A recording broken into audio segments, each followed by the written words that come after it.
যোৰহাটৰ উত্তৰ পশ্চিম প্ৰান্তৰ বহু বানপীড়িত পৰিয়ালে লাভ নকৰিলে আৰ্থিক পেকেজ। উল্লেখযোগ্য যে যোৰহাটৰ ভোগদৈ নদীৰ প্ৰলয়ংকাৰী বানে সংহাৰী ৰূপ ধাৰণ কৰাৰ পাছত উত্তৰ পশ্চিম অঞ্চলত বহু প্ৰকৃত বানপীড়িত পৰিয়ালে চৰকাৰে ঘোষণা কৰা 15,000 টকাৰ আৰ্থিক সাহায্য লাভ নকৰাৰ গুৰুত্বপূৰ্ণ অভিযোগ উত্থাপন হৈছে। এইটো আমাৰ এতিয়া মানে চৰকাৰী ঘৰ পাইছিলোঁ। চৰকাৰী ঘৰটো আমাৰ মানুহজনৰ ভৰি ভাগিলে ঘৰটো বনাই থাকোঁতে সেই তেনেকৈ আমাৰ আধা বনোৱা হৈ গ'ল। তাৰপৰা মই ভিতৰতে পৰিলোঁ, দুখ পালোঁ। এতিয়াও মোৰ আধা ট্ৰিটমেণ্টেই হৈ আছে, সম্পূৰ্ণ ট্ৰিটমেণ্ট কৰিবই পৰা নাই। তেনেকুৱাত আপোনাৰ চালি দি আছিলোঁ এআঁঠু পানীৰ ভিতৰত, কিন্তু কোনো মানুহে গম নাপায় ৰিলিফ দিব লাগে বুলি।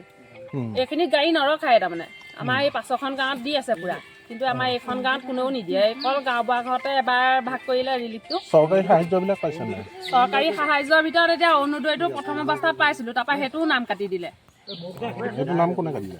কোনে কাটিলে এতিয়া নাজানিম নহয়। কাগজখিনি ৰেনু কৰিবলৈ লৈছিলে, লৈ মানে তেতিয়াবা আমি এবছৰ দিনৰ এইখিনিত 600-700 মান মানুহে পোৱা নাই, সেইখিনিও কাটি থৈ দিলে। আমাৰ মানে এতিয়া বেমাৰ আজাৰৰ পৰা ল'ৰা ছোৱালী পঢ়া শুনা লাগে, হাজিৰা কেতিয়াবা হয় কেতিয়াবা নহয়।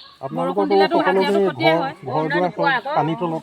চব মই এতিয়া ভিতৰত এআঁঠু পানী হৈ গ'ল। মই এতিয়া ছাগলীয়ে মানুহে কুকুৰে একেটা ৰুমতে আছোঁ, হয়তো ৰুম মোৰ তাৰপিছতো তাৰমানে একো নাই পোৱা।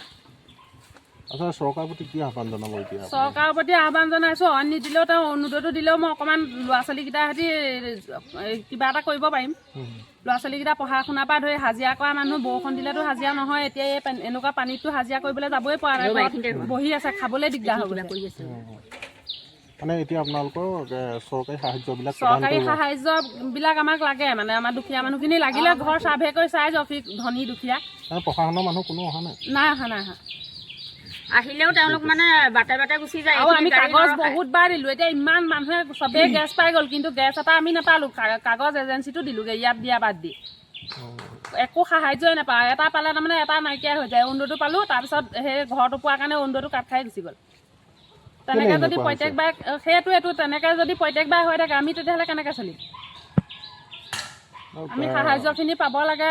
আৰু যদি চৰকাৰৰ ফালৰ পৰা চাৰ্ভে কৰিবলৈ আহে, আহক, চাই যাওকহি আমি কেনেকৈ আছোঁ, ধনী নে দুখীয়া নে, পাব লাগে নে নালাগে।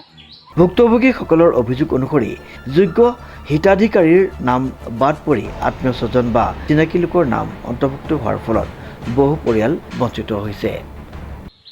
আমাৰ বিভিন্নজন লোকে ইয়াত আহি পেলাই বাতৰি সম্প্ৰচাৰ কৰিছে যদিও আজি পৰ্যন্ত আমি এই ৰান্ধনীজান, আমাৰ যিখন জেনেৰেল বুলি কয়, গাঁওবুঢ়া ঘৰৰ পৰা পাই এই অঞ্চলটো প্ৰায় পানীত প্লাবিত হৈ আছে। আকৌ পুনৰ পানীত ডুবি আমাৰ ঘৰৰ ভিতৰবিলাক আপোনালোকে দেখিছে, আপোনালোকে ঘৰৰ ভিতৰত আজিও আমাক সোমাব পৰা নাই।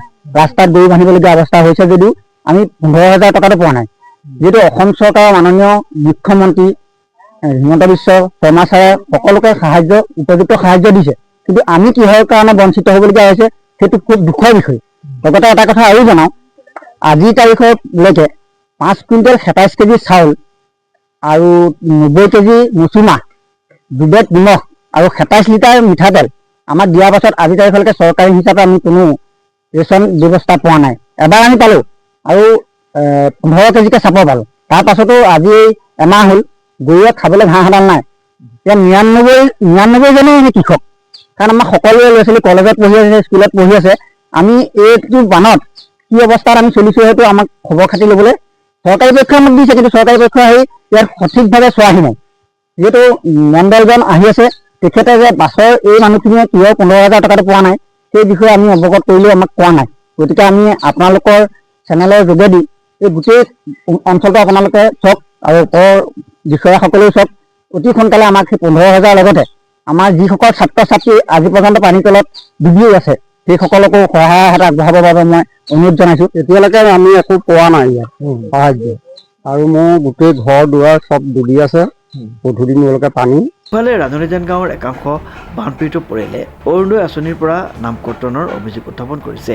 এই ঘটনাৰ উচিত তদন্ত কৰি প্ৰকৃত হিতাধিকাৰীসকলক শীঘ্ৰে চৰকাৰী সাহায্য প্ৰদান কৰিবলৈ জিলা প্ৰশাসন আৰু চৰকাৰৰ ওচৰত দাবী জনাইছে বানপীড়িত ৰাইজে। প্ৰশান্ত গায়নৰ ৰিপৰ্ট, নিউজ নাও।